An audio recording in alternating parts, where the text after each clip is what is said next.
안녕하세요. 미래를 설계하라 경제잡학사전 고혜림입니다. 6월도 막바지에 접어들면서 거의 마무리가 되어가고 있는데요. 6월도 단 3거래일만을 남겨두고 있습니다. 오늘도 두 분의 아나운서와 함께 경제 이야기 즐겁게 나눠보도록 하겠습니다.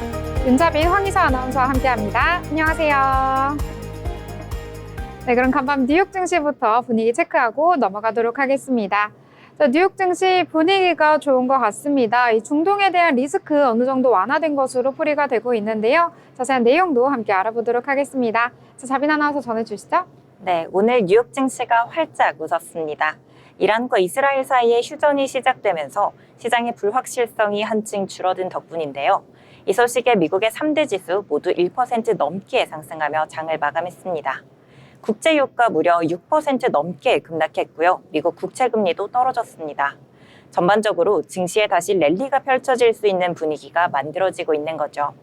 한편 제롬 파월 연준 의장이 금리 인하에는 아직 신중해야 한다는 입장을 내놨지만 시장에서는 벌써 7월 인하 가능성에 기대감을 키우고 있습니다.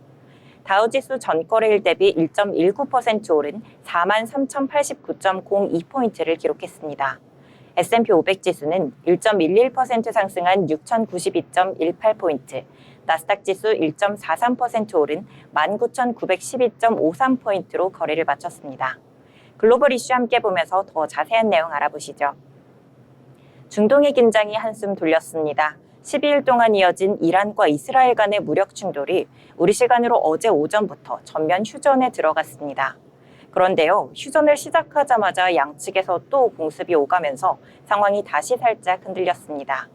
하지만 트럼프 대통령이 직접 나서면서 다시 진정 국면으로 들어서는 모습입니다. 트럼프 대통령은 전투기를 돌려라, 아무도 다치지 않아야 한다라는 강한 메시지를 트루스 소셜에 올렸고 이스라엘을 향해서도 폭탄을 떨어뜨리지 마라라고 공개적으로 경고했습니다.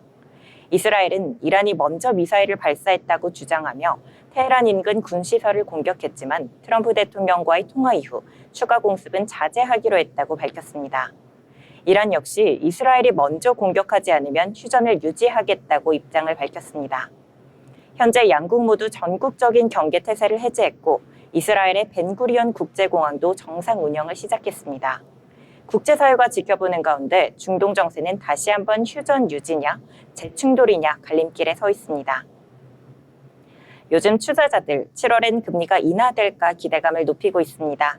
하지만 파월 미 연준 의장은 여전히 조심조심입니다. 그는 미국 하원 청문회에 출석해 이렇게 말했죠. 물가가 지금처럼 안정되어 있으면 금리 인하도 가능하지만 관세 때문에 물가가 다시 오를 수도 있어요. 그러니까 조금 더 지켜보죠. 쉽게 말해 인하를 할 수 있지만 지금은 아니다라는 겁니다. 특히 트럼프 대통령이 추진한 관세 인상 조치가 물가를 자극할 수 있다는 점, 이게 파월 의장의 고민 포인트죠. 파월 의장은 특정 회의를 콕 집어 말하긴 어렵다며 7월이냐 9월이냐 말은 아끼면서도 경제 지표나 관세 영향을 조금 더 봐야겠다라는 입장은 강조했습니다. 같은 연준 내에서도 의견은 좀 엇갈립니다.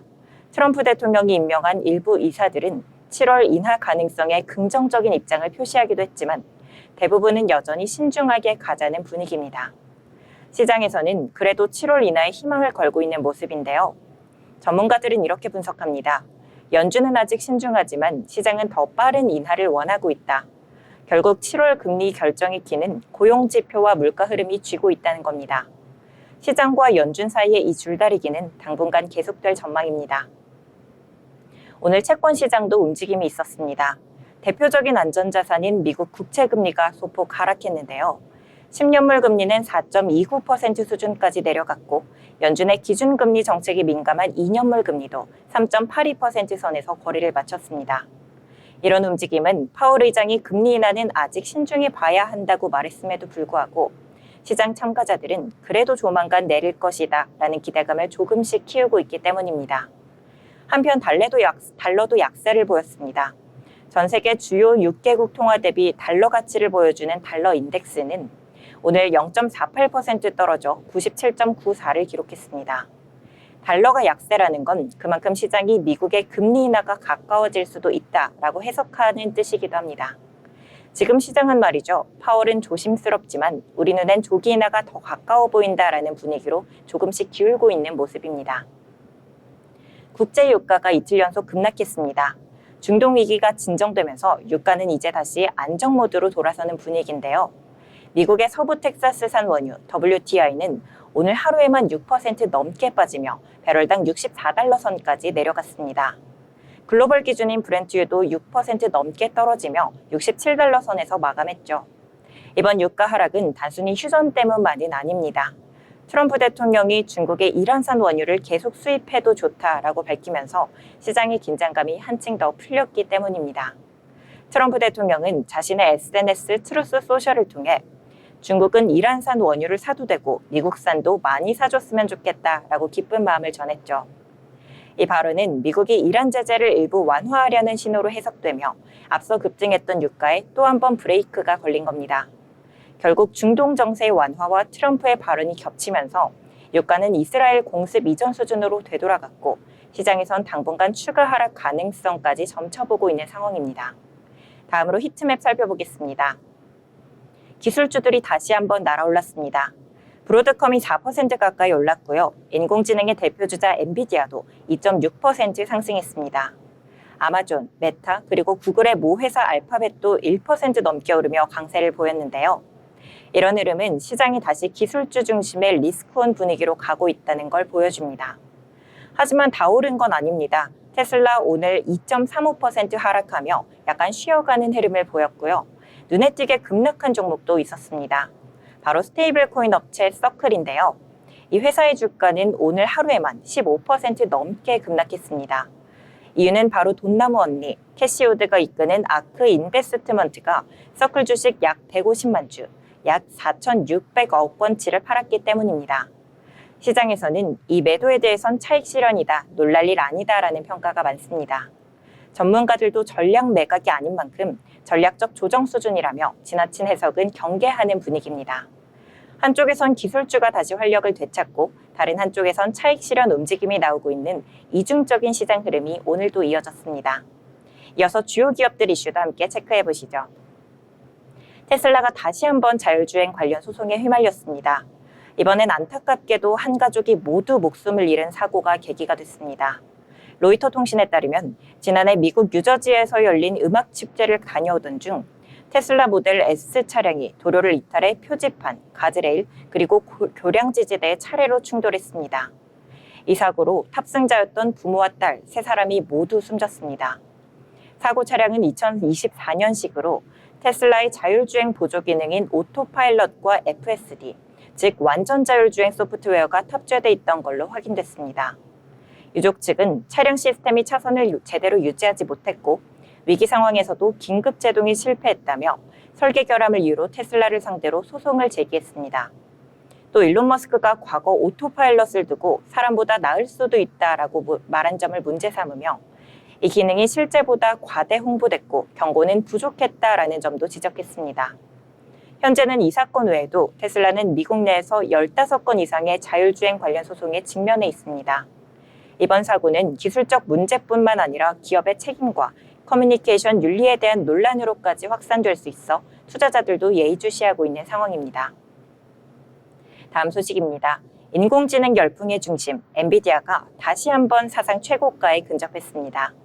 현지 시각 24일 뉴욕 증시에서 엔비디아 주가는 2.6% 오른 주당 147.90달러에 마감하며 지난 1월 기록한 최고가인 149.43달러에 바짝 다가섰습니다. 이러한 상승세 속에 젠슨 황 CEO도 자사주 매각에 나섰습니다. 엔비디아가 미 증권거래위원회에 제출한 공시에 따르면 젠슨 황 CEO는 지난 20일과 23일 이틀간 총 10만 주, 약 196억 원의 규모의 주식을 매도했습니다.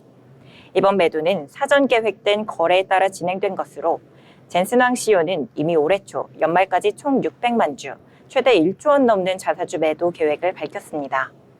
물론 젠슨 황 CEO의 자산 대부분은 여전히 엔비디아 주식입니다. 현재 그의 총 자산은 약 171조 원 규모로 이번 매도는 단순한 현금 확보이자 포트폴리오 관리 차원의 전략으로 해석됩니다. 한편 시장은 이 같은 소식에도 흔들림 없이 AI 반도체 대표주인 엔비디아의 실적과 성장성에 여전히 높은 기대를 걸고 있는 모습입니다. 다음 소식입니다. 미국 하원이 오는 6월 30일부터 직원들의 공식 업무용 노트북과 휴대전화에서 왓츠앱 사용을 전면 금지하기로 했습니다. 왓츠앱은 메타가 만든 세계적인 메신저 앱이죠. 하원 측은 왓츠앱이 사이버 보안상 위험할 수도 있다라는 판단을 내린 건데요. 하원 행정 책임자는 왓츠앱이 데이터 보호에 불투명하고 암호화 수준도 충분하지 않다고 지적했습니다. 그래서 아예 하원 단말기에서는 다운로드도 금지, 이미 설치된 앱도 모두 삭제하라고 공지했습니다. 이에 대해 메타는 강하게 반발하고 있습니다. 메타 측은 왓츠앱은 종단간 암호화로 메시지를 제3자가 절대 읽을 수 없도록 설계됐다며 오히려 다른 앱보다 보안이 뛰어나다라고 주장하고 있습니다. 이번 조치는 단순한 앱 사용 문제를 넘어서 미국 정부와 빅테크 기업 사이의 신뢰와 통제, 그리고 데이터 보호에 대한 민감한 줄다리기가 다시 부각되고 있다는 점에서 주목됩니다. IT 산업, 특히 메타에 대한 시장 신뢰도에 영향을 줄 수 있는 이슈로 투자자들도 예의주시하고 있는 상황입니다. 다음 소식입니다. 세계 최대 전자상거래 업체 아마존이 미국 전역 4,000개가 넘는 중소도시와 농촌 지역까지 당일 배송과 이길 배송 서비스를 확대하겠다고 발표했습니다. 아마존은 이 계획을 위해 2026년까지 약 5조 4천억 원을 투자한다고 밝혔는데요. 이제 아이오와 오하이오, 델라웨어 같은 작은 도시들에 사는 수백만 명도 대도시 못지않은 빠른 프라임 배송 서비스를 누릴 수 있게 됐습니다. 아마존 측은 이건 단순히 배송 속도를 올리는 게 아니라 오프라인 매장이 멀고 선택지가 적은 지역 고객들의 쇼핑 환경 자체를 바꾸는 일이라고 설명했습니다. 그동안 아마존은 월마트 같은 오프라인 유통 강자와 경쟁하면서 빠른 배송을 핵심 무기로 삼아왔죠. 실제로 올해 들어 아마존의 당일 또는 이길 배송 건수는 작년보다 30% 이상 증가했고 지난해만 해도 무려 90억 개 이상의 상품을 빠르게 배송했다고 합니다. 이번 결정은 빠른 배송이 단순 편의를 넘어서 유통 경쟁의 핵심 전략이 되고 있음을 다시 한번 보여주는 신호로 볼 수 있겠습니다. 이상 미증시 마감 시황 전해드렸습니다. 네, 미증시 전체적으로 잘 정리를 해주셨습니다. 미증시 좋은 분위기 계속해서 이어가면서 지수도 계속해서 오름세 보이고 있는데요. 특히 S&P 500 지수와 나스닥 지수 같은 경우에는 각각 지난 2월 또 작년 12월에 세운 직전 고점을 돌파하기 바로 코앞에 있다라고 볼 수가 있겠습니다. 자, 여러 가지 중동 간의 전쟁과 더불어서 이슈들 차츰 해소가 되면서 다시금 위험선호 심리 현상 나타나고 있으니까요. 이 부분 참고해 보시길 바라겠습니다. 자, 그러면 저희 이번에는 기업에 대해서 알아볼 시간인데요. 이번에는 좀 비행기를 타본다고요? 네, 맞습니다. 여러분은 평소 어느 항공사 자주 이용하시나요? 요즘 공항에 가보면 저비용 항공사들이 국내는 물론이고요. 또 해외까지 활발히 운항하는 모습 보실 수 있으실 건데요. 그중에서도 유럽, 중동까지 노선을 확장하며 저비용을 넘어선 서비스를 보여주고 있는 곳이 있다고 합니다. 오늘 기업사전에서는 합리적인 가격과 안전한 운항, 두 마리 토끼를 모두 잡고 있는 티웨이 항공을 알아보겠습니다. 티웨이 항공은 2003년에 설립된 대한민국 대표 저비용 항공사입니다. 대구, 인천, 김포를 주요 허브로 삼고 있고요. 현재 보잉 737, 777, 그리고 A330 등 총 42대의 항공기를 운용 중입니다. 앞으로 37대가 추가 도입될 예정이라고 하는데요. 체인지 비긴즈, 그러니까 변화를 시작하는 기업이라는 슬로건처럼 합리적인 가격과 안정적인 운항, 두 요소를 모두 잡기 위해서 지속적인 투자를 이어가고 있다고 합니다. 그렇다면 티웨이 항공의 운영 전략 어떤 모습일까요? 가장 눈에 띄는 건 노선 확장입니다. 국내선은 물론 유럽과 중동까지 중장거리 노선에 적극적으로 나서고 있는데요. 저비용 항공사로선 꽤 과감한 행보라고 여겨지고 있습니다. 또 기단 현대화도 빠르게 진행 중입니다. 최신 기종인 보잉 7378과 A330-900 네오를 도입해서 연료 효율성과 안전성을 동시에 강화하고 있는데요. 특히 보잉 7378은 연료를 적게 쓰고 탄소 배출도 줄이는 차세대 친환경 항공기로 주목받고 있습니다. 여기에 모회사 대명 소노그룹의 리조트 사업과 연계해서 항공 숙박 패키지를 개발하며 단순한 운송을 넘은 여행 플랫폼 기업으로 전환하고 있다고 합니다. 물론 티웨이 항공에는 그간 재정적 난기류도 있었습니다. 2024년 1분기 티웨이 항공은 분기 최대 매출을 기록했지만 355억 원의 적자를 내며 아쉬움을 남겼습니다. 고환율, 유가 상승, 치열한 가격 경쟁 등 외부 변수들이 실적에 영향을 줬고요. 부채 비율은 4,000%를 넘어 재무 안전성에 대한 우려도 제기됐습니다. 주가 역시 널뛰기를 했습니다. 모회사인 대명소노 인수 소식 이후 등락을 반복하다가 최근엔 이란, 이스라엘, 중동 지역 휴전 소식으로 국제유가가 안정되면서 투자 심리도 조금씩 회복세를 보이고 있습니다.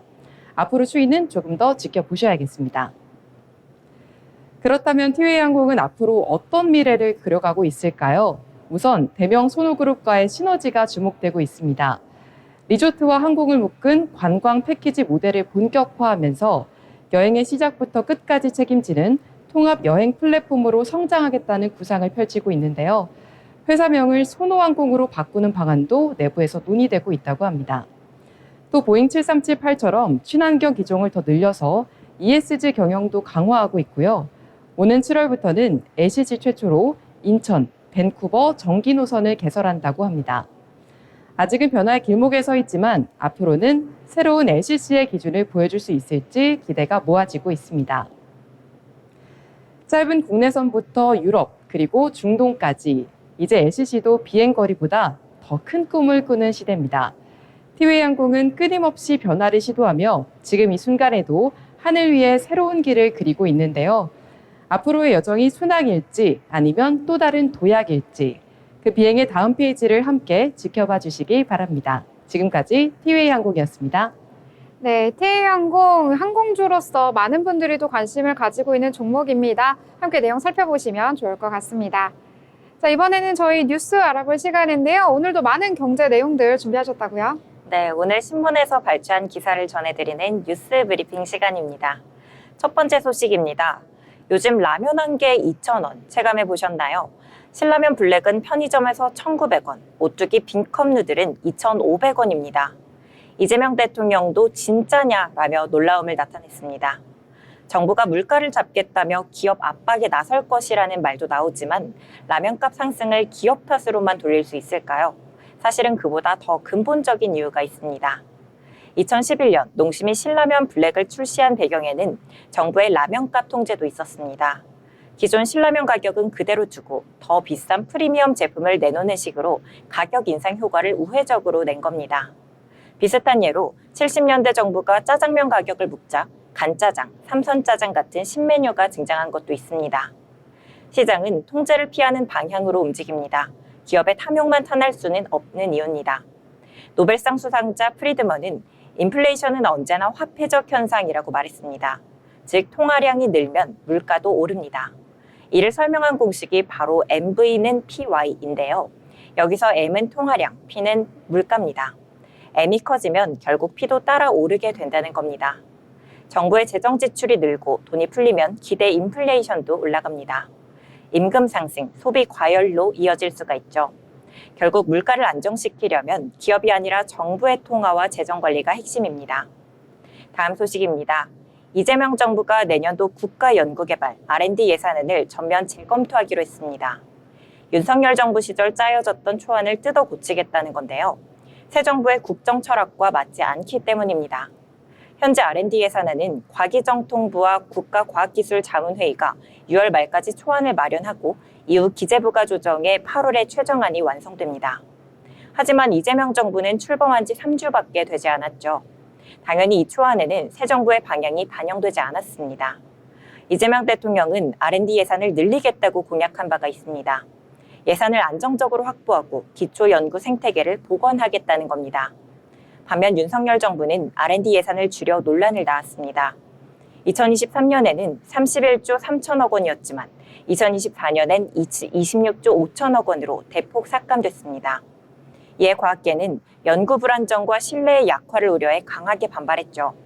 이재명 정부는 이런 문제를 바로잡겠다며 2026년도 R&D 예산부터 방향을 바꿔잡겠다는 겁니다. 내년 예산은 30조 원을 다시 넘길 가능성이 커졌습니다.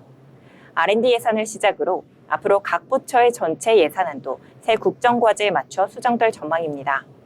정부의 예산 철학이 바뀌면서 재정 운영 전반에도 변화가 예고되고 있습니다. 다음 소식입니다. 이재명 정부가 대규모 부채 탕감 정책을 추진하면서 정치권은 물론 지지층 안에서도 논란이 일고 있습니다. 열심히 빚 갚은 사람만 손해보는 거 아니냐라는 반발도 나옵니다. 정부는 내년부터 113만 명의 연체 채무자에 대해 총 16조 4천억 원 규모의 빚을 소각하거나 감면하겠다고 밝혔습니다. 7년 이상 연체된 5천만 원 이하의 무담보 채권이 대상이고요. 소득이 중위 60% 이하인 저소득층은 아예 빚을 탕감해 줍니다. 상환 능력이 있는 경우에는 최대 80%까지 감면한 뒤 10년에 걸쳐 나머지를 갚게 됩니다. 소상공인에 대한 채무 조정도 포함됐습니다. 총 채무 1억 원 이하의 저소득 소상공인 10만 명은 최대 90%까지 원금 감면을 받게 되는데요. 정부는 이 조치를 위해 1조 5천억 원에 가까운 예산을 편성했습니다. 하지만 일각에서는 도덕적 해이 우려가 나옵니다. 그렇게 빚을 안 만들게 도와주는 게 우선이라는 목소리도 있고 지속 가능한 재정 운용이 필요하다는 지적도 나오고 있습니다. 실제 취약계층의 대출 규모는 정부의 채무 감면 정책이 있을 때만 줄었다가 곧 다시 늘어나는 패턴을 반복해왔습니다. 자영업자 연체율 역시 최근 들어 다시 상승세를 보이고 있어 단기적 처방보다는 구조적인 대책이 필요하다는 지적이 많습니다. 다음 소식입니다. 한국의 대미철강 수출에 비상이 걸렸습니다. 미국의 고율 관세 여파가 본격화되면서 지난달 수출액이 전년보다 16% 넘게 줄었고 수출 단가도 9% 이상 떨어졌습니다. 23일 한국무역협회에 따르면 5월 한 달간 미국으로 수출된 철강은 약 3억 2,700만 달러 규모로 집계됐습니다. 수출 물량은 비슷했지만 가격이 크게 떨어졌습니다. 톤당 단가가 한 달 사이에 1,500달러대에서 1,300달러 초반으로 급락한 겁니다. 이유는 바로 관세입니다. 미국은 지난 3월부터 한국산 철강에 25%의 관세를 부과하기 시작했는데요. 그 충격이 5월부터 본격적으로 반영된 겁니다. 국내 철강업체들이 물량을 유지하기 위해 마진을 줄이고 단가를 낮춘 것으로 해석됩니다.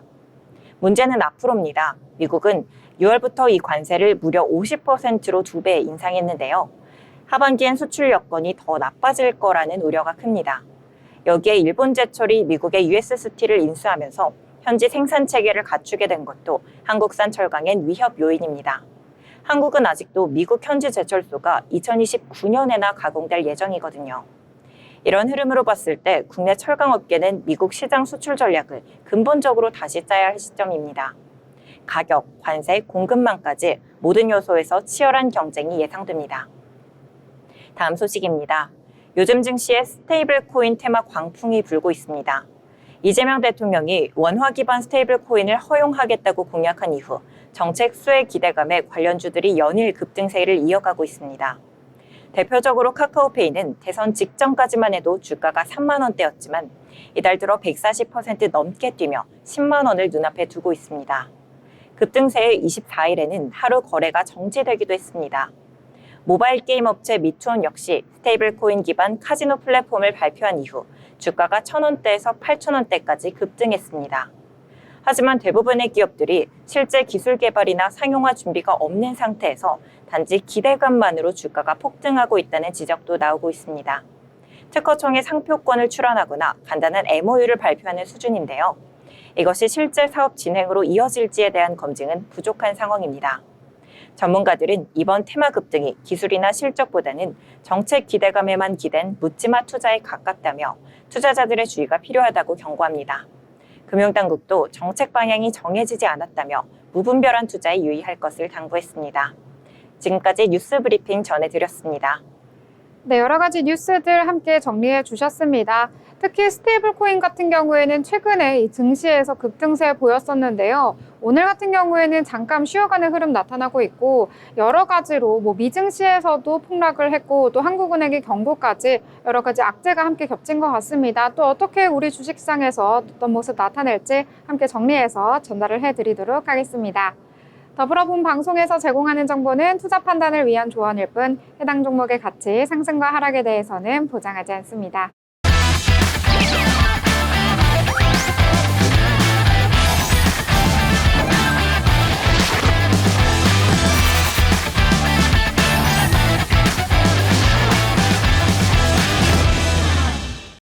네, 이번 시간은 돈을 잘 벌고 싶은 고수가 되고 싶은 아나운서들이 모여서 주식 이야기, 증시 이야기 함께 펼쳐보도록 하겠습니다. 자, 먼저 국내장 체크를 하고 넘어가려고 하는데요. 이 중동에 대한 여러 가지 리스크 조금은 완화가 됐습니다. 하지만 우리 증시 오늘은 약간은 쉬어가는 흐름이 나타난 것 같은데요. 자세한 분위기도 함께 살펴보도록 하겠습니다. 일단 코스피 지수 같은 경우에는 전거래일 대비 0.15% 상승하면서 3,108선에서 거래를 마쳤습니다. 이 장중 내내 차익 실현 매물이 계속해서 쏟아지면서 등락을 거듭하는 모습 보였는데요. 그럼에도 불구하고 오늘 강보합선에서 지켜줬다라고 볼 수가 있겠습니다. 오늘 수급 같은 경우에도 그다지 분위기가 좋지 못했는데요. 기관과 외국인 모두 동반 매도 포지션 잡았는데 특히 기관 같은 경우에 물량이 많이 출회가 됐습니다. 5천억 원 넘게 매도 우위를 보였다라고 볼 수가 있겠고요. 코스닥 같은 경우에는 오늘 파란불로 마감을 했습니다. 조금은 아쉽게도 800선 지키지 못하고요. 798선에서 거래 마치면서 약보합선에서 거래를 마쳤습니다. 이 코스닥 같은 경우에도 역시 코스피와 마찬가지로 외국인과 기관 동반 매도 포지션 나왔는데요. 외국인은 1,000억 원대, 기관은 400억 원대 매도 우위를 보였다라고 정리를 해볼 수가 있을 것 같습니다. 자, 시가총액 상단에 위치한 종목들도 확인을 해보시면은요, 전체적으로 파란불이 많이 보인 시장이었습니다. 그래도 오늘 코스피 시장에서는 반도체 투톱 그래도 선방해주는 모습 확인을 할 수가 있겠고요. 오늘 완성차 업체들도 여러 가지 호재 속에서 좀 강한 상승 보여줬는데 자세한 내용은 잠시 후에 또 알아보도록 하겠습니다. 코스닥 시장 같은 경우에는 전체적으로 혼조세 보인 가운데 파란불이 조금 더 많이 보였는데요. 오늘 장에서는 제약바이오 전체적으로 좀 약세를 보인 것 같고 2차전지 관련주들도 오늘 장에서는 힘을 쓰지 못했다라고 정리를 해보도록 하겠습니다. 자, 그러면 오늘 장 다양한 이야기들 또 나눠보려고 하는데요. 자, 그럼 자빈 아나운서 어떤 내용부터 살펴볼까요? 네, 요즘 가장 뜨거운 반도체주 SK 하이닉스 소식 전해드립니다. 장 초반부터 주가가 급증하며 또다시 52주 신고가를 새로 썼습니다. 장 시작 직후에는 29만 1,500원까지 오르면서 최고가를 또 한 번 경신했습니다. 시가총액도 어제 처음으로 200조 원을 넘긴 데 이어 오늘은 210조 원에 거의 다다랐습니다. 삼성전자도 오늘 소폭 오르며 6만 원 선을 유지하고 있는 모습입니다. 최근 이스라엘과 이란의 휴전 소식으로 중동 지역 불안감이 줄어들면서 투자 심리도 조금 더 안정된 모습입니다. 또 전날 미국에서는 반도체 관련 지수가 약 3.8%나 오르면서 국내 반도체주에도 좋은 영향을 주고 있습니다. 증권사들도 잇따라 SK 하이닉스의 목표 주가를 34만 원까지 상향했는데요. KB증권은 최신 HBM 메모리 제품이 본격적으로 팔리면서 고부가가치 제품 비중이 커지고 있고 다음 세대 제품에서도 경쟁사보다 앞설 것으로 보인다라고 설명했습니다. 2분기 실적도 긍정적인데요. KB증권은 SK 하이닉스가 2분기 매출 20조 5천억 원, 영업이익은 9조 원 이상이 될 것이라고 전망했습니다.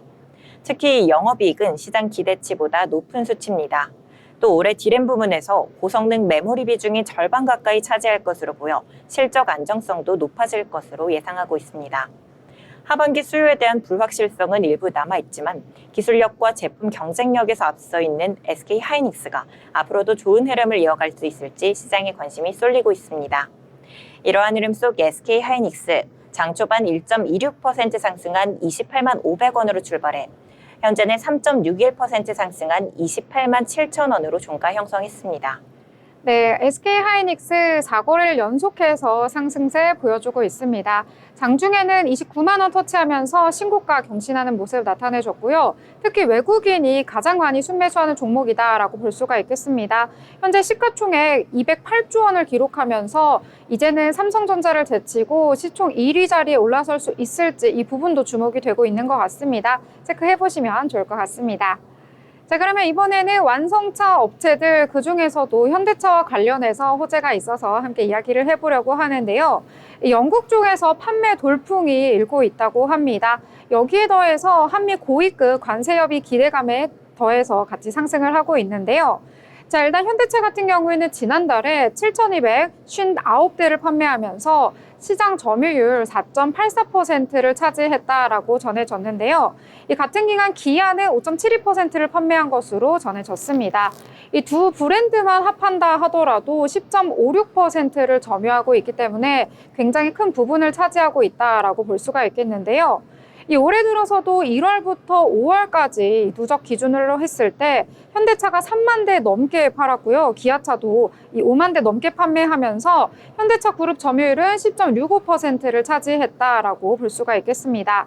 특히 이 프리미엄 브랜드 제네시스 굉장히 인기가 좋은데요. 5월에 등록 대수만 보더라도 169대로 전년 동월 대비 196%나 급증을 했다라고 볼 수가 있겠습니다. 연간 누계로 봤을 때도 68% 넘게 상승을 했다라고 볼 수가 있겠는데요. 여기에 더해서 이 관세 리스크 완성차 업종들의 여러 가지 좀 악재가 되곤 했었는데 이번에 이 실마리가 조금은 나타날 수도 있다라는 기대감 나타나고 있습니다. 이 고위급 인사들 미국으로 가서 협상을 했는데요. 여안구 통상교섭 본부장이 현재 방미 중에 있는데 여기서 미국의 고위급 인사들과 대화를 나누면서 여러 가지 관세에 대해서 이 면제 중요성 한번 논의를 하면서 이 관세에 대해서 면제가 될 수도 있다라는 기대가 우리 시장에 미친 것 같습니다. 자, 현대차 같은 경우에는 오늘 5% 상승 속에 마감했고요. 기아는 4%, 현대모비스는 4.04% 상승하면서 완성차뿐만 아니라 이 부품단까지 전반적으로 상승을 했다라고 볼 수가 있겠습니다. 자, 그러면 또 다른 내용 함께 이야기해 보려고 하는데요. 이번에는 어떤 내용일까요? 네, 정부의 주 4, 5일 근무제 추진 소식에 수혜 기대감이 커지고 있는 인지소프트입니다. 장 시작 직후엔 한때 19% 넘게 급등하며 2850원까지 치솟는 강세 흐름을 보이기도 했습니다. 이번 상승은 정부의 주 4, 5일제 근무제 추진 계획과 관련이 있습니다. 전날 김영훈 고용노동부 장관 후보자가 주 4, 5일제는 반드시 가야 할 길이라며 대통령 공약 실현 의지를 강하게 밝히면서 관련 종목에 관심이 쏠리고 있는 건데요. 특히 근무 시간이 줄어들면 자동화, 효율화 솔루션에 대한 수요가 커질 수밖에 없기 때문입니다. 인지소프트는 클라우드 기반 전자문서 서비스, 그리고 업무 자동화 솔루션 등을 제공하는 기업인데요. 주 4.5일 근무제가 도입되면 기업 입장에서는 줄어든 근무 시간을 보완하기 위해 자동화 기술 도입이 필수적입니다. 이러한 흐름에 맞춰 인지소프트의 기술력과 사업 모델이 직접적인 수혜를 입을 가능성이 높다는 분석이 나오고 있습니다. KB증권 임상국 연구원은 고령화와 노동인구 감소가 이어지는 상황에서 인지소프트의 AI와 자동화 기술의 중요성이 더 커질 것이라며 올해 3분기 이후부터는 본격적인 매출 증가도 기대된다고 전망했습니다. 이러한 흐름 속 인지소프트, 장 초반 8.82% 상승한 19,000원으로 시작해 장중한 때 19%가 넘는 거의 20%에 가까운 상승분을 보이다 현재는 그 상승분을 거의 다 반납한 5.73% 오른 18,460원으로 종가 형성했습니다. 네, 오늘 인지소프트 9시 19분경에 VI가 발동되는 등 급등하는 양상 보이기도 했는데요. 이 4.5일제와 더불어서 이 근로시간 단축에 대한 이야기도 고용노동부에서 함께 나오고 있습니다. 앞으로의 주가 추이도 함께 지켜보시면 좋을 것 같습니다. 자, 그러면 또 다른 내용 함께 이야기를 나눠보도록 하겠습니다. 자, 오늘 장에서 아무래도 이 중동에 대한 리스크 완화가 되면서 관련된 종목들 상승을 한 것으로 풀이가 되고 있습니다. 자, 이스라엘과 이란 간의 휴전 드디어 발표가 되면서 중동을 둘러싼 리스크 어느 정도 완화가 됐다라고 볼 수가 있겠는데요. 이 중동 지역 전쟁이 끝났으니까 재건을 해야 되지 않을까요? 그래서 재건 사업 수혜에 대한 기대감 지속이 되고 있습니다. 자, 트럼프 대통령이요, 미국 동부 시간 기준으로 24일 새벽 1시경 이스라엘과 이란의 휴전이 발효됐다라고 밝혔고요. 이스라엘의 양국도 휴전에 들어갔음을 공식 확인을 했습니다. 다만 휴전이 선언된 이후에 잠깐의 좀 혼란이 있었는데요. 이란이 이스라엘에 미사일을 발사하기도 하고 또 이스라엘이 강력 대응을 천명하면서 또 다시 전쟁이 시작되나 하는 긴장감이 있기도 했었는데 이 트럼프 대통령이 휴전을 이행하라라고 강하게 압박을 하면서 결국에는 상황이 마무리됐다라고 볼 수가 있겠습니다. 자, 여러 국내 대형 건설사들 이 원전에 대한 사업 기대감 또 여러 가지 건설과 관련해서 다시금 이 복구를 위한 추진 기대감 계속되고 있는데요. 일부 언론에 대해서는 이 원전에 대한 기대감으로 여러 가지 이슈가 나오기도 했습니다. 이 DLENC 또 DL에너지는요, 노르웨이 SMR 협력사인 노르스크 케르네크 라프트가 SMR 기업을 설립을 하고 또 원자로와 개발과 관련해서 프랑스 기업과 손을 잡은 것으로 알려졌는데요. 이 전쟁에 대해서 여러 가지로 이 재건에 대한 기대감과 더불어서 SMR에 대한 호재까지 겹치면서 건설주들 오늘 장에서 강세 보였다라고 볼 수가 있겠습니다. 자, DLENC 같은 경우에는 오늘 14.46% 강세 속에서 마감을 했고요. 현대건설은 6%대, GS건설은 2.28% 상승분 조금은 반납하면서 마무리가 되었다라고 정리를 해보도록 하겠습니다. 자, 그러면 또 다른 종목 이야기 함께 나눠보도록 하겠습니다. 자, 이번엔 어떤 종목일까요? 네, 거래 재개 첫날부터 강세를 이어가고 있는 카카오페이 소식 전해드립니다. 최근 스테이블 코인 관련 기대감에 힘입어 주가가 급등했고 오늘도 신고가를 또다시 경신했습니다. 카카오페이는 이달 초까지만 해도 3만 원대 후반이던 주가가 불과 14거래일 만에 143%나 급등했고 24일에는 급등에 따른 단기 과열 종목 지정으로 하루 거래가 정지되기도 했습니다. 그런데도 오늘 거래 재개와 동시에 또 한 번 신고가를 갈아치운 모습입니다. 주가 급등의 배경에는 정부의 스테이블 코인 제도화 추진에 카카오페이가 빠르게 대응하고 있다는 점이 있습니다. 금융권에 따르면 카카오페이는 지난 17일 KRW-KP, KWRP 등 스테이블 코인 관련 상품권, 상표권 18건을 특허청에 출원했습니다. 원화와 카카오페이를 상징하는 알파벳을 조합한 이름으로 향후 디지털 자산 사업 확장 가능성에 대한 기대감이 커지고 있습니다. 카카오페이는 2014년 국내 최초로 간편 결제 서비스를 시작한 기업으로 올해 1분기 실적도 긍정적입니다. 매출은 2,119억 원으로 전년보다 20% 증가, 영업이익은 44억 원으로 흑자 전환, 당기순이익은 144억 원으로 큰 폭의 개선을 보여줬습니다. 정부 정책의 발빠른 대응과 흑자 전환에 성공한 실적이 맞물리면서 카카오페이는 다시 한번 시장의 주목을 받고 있습니다. 이러한 흐름 속 카카오페이, 장 초반 4.35% 오른 96,000원으로 시작해 장중 한때 23%가 넘는 급등세를 보여줬습니다. 하지만 지금은 이 상승분 거의 다 반납한 1.96% 오른 93,800원으로 종가 형성했습니다. 네, 거래 재개가 된 첫날 다시금 급등을 하면서 또 한 번 52주 신고가를 경신했습니다. 6월 들어서 143% 정도나 올랐는데요. 또 어느 정도까지 질주를 할지 정말 코인처럼 오르고 있는 것 같습니다. 카카오페이의 주가 흐름 함께 체크해 보시길 바라겠습니다. 자, 그러면 이번에는 저희 인물에 대해서 살펴볼 시간인데요. 자, 희수 아나운서, 제가 이 책 굉장히 재밌게 읽었는데 이 책 저자를 준비해 오셨더라고요. 여러분 혹시 부자 아빠, 가난한 아빠라는 책 읽어보신 적 있으신가요? 1997년 이 책은 전 세계에서 센세이션을 일으키면서 수많은 사람들에게 돈에 대한 새로운 관점을 제시했는데요. 오늘은 바로 그 책의 저자인 로버트 기요사키를 살펴보려고 합니다. 로버트 기요사키는 1947년 하와이에서 태어난 일본계 미국인 4세입니다. 그는 30대에 본격적으로 사업에 뛰어들었지만 실패를 맛봤는데요. 하지만 오히려 실패 경험을 바탕으로 재정교육이라는 분야에 뛰어들었고요. 1997년 바로 부자 아빠, 가난한 아빠를 출간했고 전 세계에서 4천만 부 이상 팔리며 이름을 알리게 됩니다. 기요사키 철학의 핵심은 단순합니다. 당신은 지금 돈을 위해 일하고 있는가? 아니면 돈이 당신을 위해 일하게 하고 있는가? 그는 학교 교육이 우리를 직장인으로만 길러낸다고 비판하면서 돈에 대한 진짜 공부, 즉 금융지능을 키워야 자유를 얻는다고 말합니다. 핵심 원리 5가지를 통해서 우리는 돈에 대한 정의, 자산과 부채의 구분, 그리고 자동 수익화 시스템을 구축해서 돈이 흘러들게 만드는 사고방식을 배울 수 있다고 강조합니다. 기요사키는 소득 구조를 4등분으로 나눠서 쉽게 설명했는데요. 안정 섹터에서는 E, 직장인, S, 자영업자, 자유 섹터에서는 B, 사업가, I, 투자자로 분류했는데요. 대부분의 사람은 E, 직장인 또는 S, 자영업자에 머무른다고 설명합니다.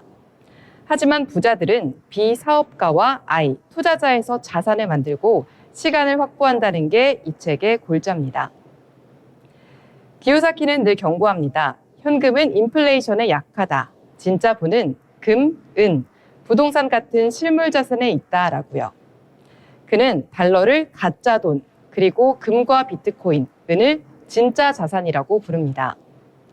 최근 기요사키는 경제 전망에 대해 꽤 강력한 메시지를 쏟아내고 있습니다.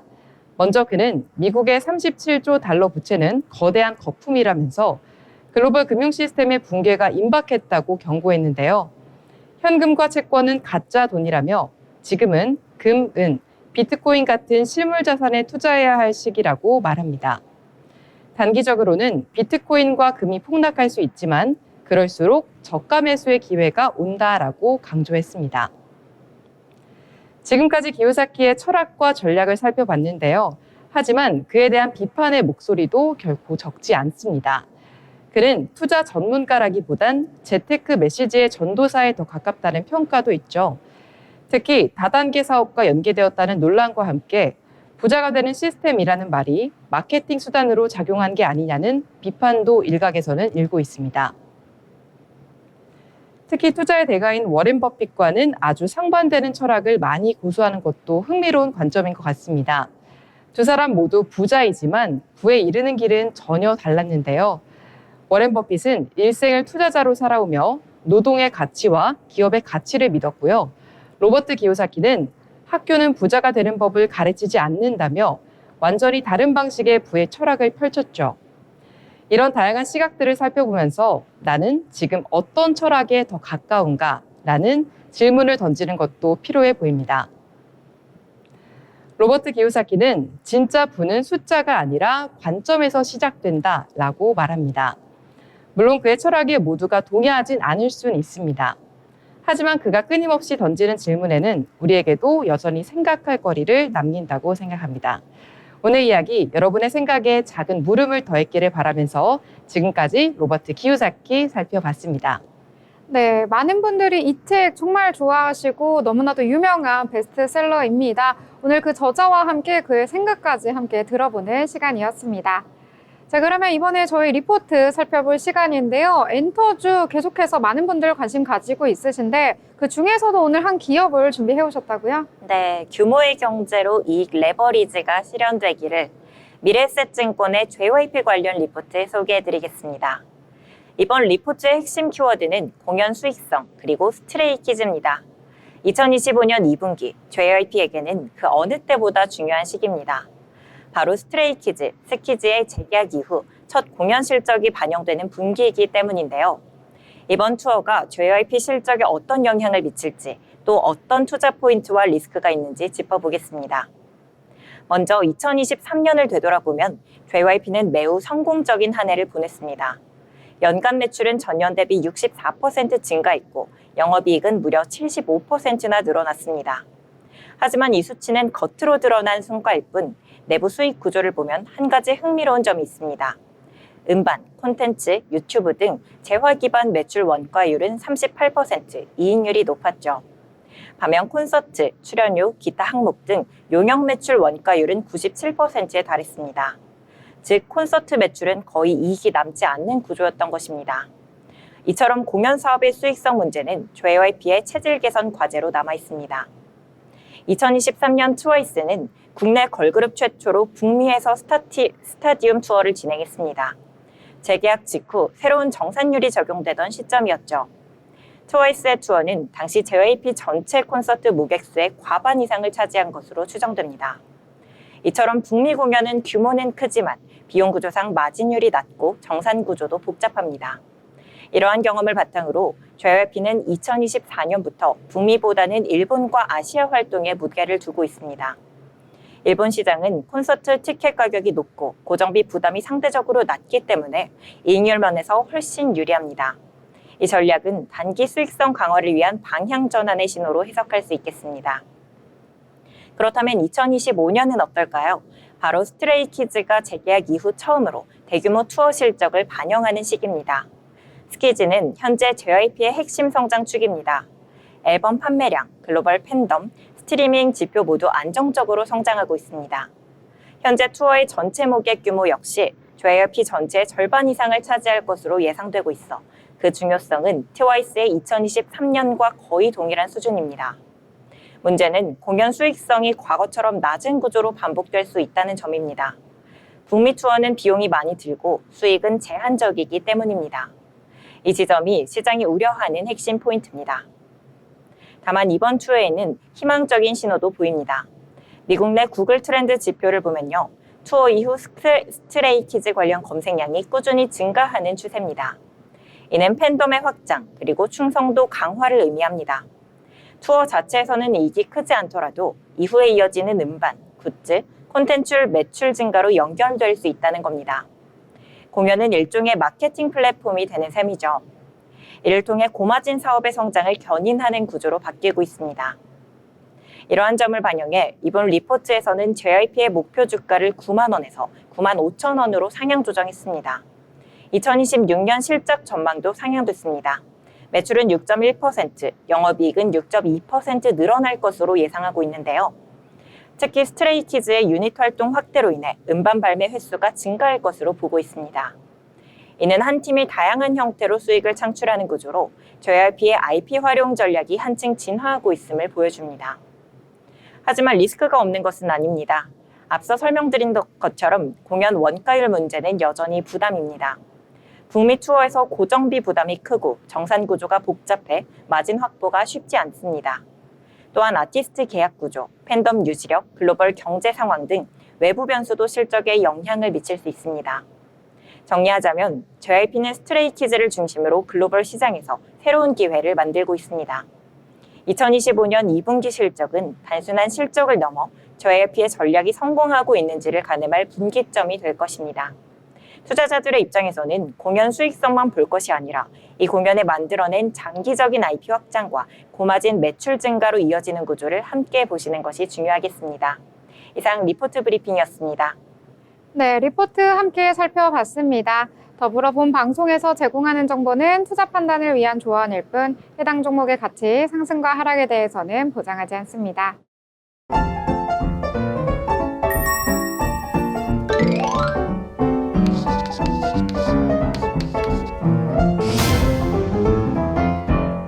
네, 이번 시간은 여러 가지 내용들 함께 다뤄본 내용 한번 정리를 해보려고 합니다. 자, 일단 오늘장 같은 경우에는 잠깐의 숨고르기가 나타난 것 같습니다. 차익 실현 매물도 쏟아졌고요. 그동안 워낙 급등세가 이어졌기 때문에 외국인과 기관 모두 물량을 좀 내던지는 모습 나타났는데요. 그럼에도 불구하고 장중에 3,100선 터치를 하는 모습 나타났습니다. 자, 그러면 오늘장 다양한 내용 나눠봤으니까요. 이번에는 정리를 해보도록 하겠습니다. 자, 혜수 아나운서 어떻게 좀 마무리해볼까요? 네, 제가 준비한 오늘의 한 줄 평은 오늘 시장은 혼조세에도 불구하고 동학개미들의 존재감이 뚜렷하게 드러난 하루였다입니다. 중동발 지정학적 리스크에도 불구하고 개인 투자자들은 양시장에서 꾸준히 매수세를 이어가면서 시장 하방 압력을 지지했는데요. 다만 코스피가 이른 시점에 3,100선에 진입을 하면서 속도에 대한 부담도 점차 커지고 있는 걸로 보입니다. 앞으로는 관세 이슈나 연준의 통화 정책 같은 매크로 변수들이 시장에 영향을 줄 수 있다는 점도 염두에 둘 필요가 있어 보입니다. 네, 오늘장 아주 깔끔하게 정리를 잘 해주셨습니다. 자, 그럼 자빈 아나운서 오늘장 어떻게 정리를 해볼까요? 네, 저는 출근하기 전에 이 트럼프 대통령이 노벨 평화상을 노리고 있다라는 소문을 한번 들어봤는데요. 그 덕분인지 트럼프 대통령이 좀 적극적으로 전쟁에 개입하면서 이란과 이스라엘 사이의 휴전이 조금은 더 빨리 다가온 것으로 보입니다. 그래서 이 미 증시에도 조금 안정된 모습이고 우리나라 증시도 그래도 조금 안정되지 않았나 싶습니다. 앞으로도 이 흐름 계속 이어가길 바랍니다. 네, 좋은 흐름 저도 이어가기를 너무나 바라는데요. 오늘장 외국인과 기관은 팔았고요. 모두 다 동학 개미들이 물량 다 받아갔습니다. 자, 개미야 달려라 이렇게 오늘장 정리를 해보도록 하겠습니다. 자, 오늘 방송 여기서 마무리 짓고요. 저희는 내일 방송으로 다시 찾아뵙겠습니다. 시청해주신 여러분 고맙습니다.